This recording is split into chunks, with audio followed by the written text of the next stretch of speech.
પ્રાથમિક શિક્ષણ માતૃભાષામાં ભલે મેળવ્યું, પણ એનાથી અંગ્રેજીનો પણ અનાદર કરવાનો નથી, અંગ્રેજી વિશે પણ ખરાબ બોલવાનું નથી.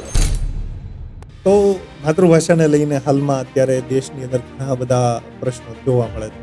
તો એની માટે શું એવું હોઈ શકે કે માતૃભાષાને ખરેખર પ્રાયોરિટી આપવી જોઈએ કે રાષ્ટ્રીય ભાષાથી પણ બાકી બધા આપણા ભારત દેશની અંદર આપણે ફરી શકીએ? તો હું કાયમ માટે કહું છું કે આપણે માતૃભાષાને ખૂબ ચાહીએ, પ્રેમ કરીએ, માતૃભાષાનું મહત્ત્વ સમજીએ, પણ તેનો અર્થ બિલકુલ એવો ન થાય કે આપણે બીજી કોઈ પણ ભાષાનો અનાદર કરીએ, એ પછી ભારતીય ભાષા હોય કે અંગ્રેજી ભાષા હોય.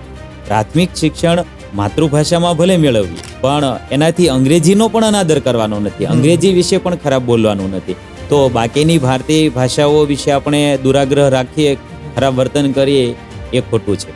આપણે આપણી માતૃભાષાને સારી રીતે શીખીએ, સમજીએ, એના પર ગૌરવ કરીએ, પણ આપણી સાથે વાતચીત કરનારો કોઈ બીજી ભાષા જાણતો હોય બરાબર. અને એ ભાષામાં આપણને સમજણ પડતી હોય તો આપણે એ વ્યક્તિ સાથે એ ભાષામાં પણ વાત કરવી જોઈએ. ક્યારેય પણ ભાષાને લઈને દુરાગ્રહ સેવવો જોઈએ નહીં.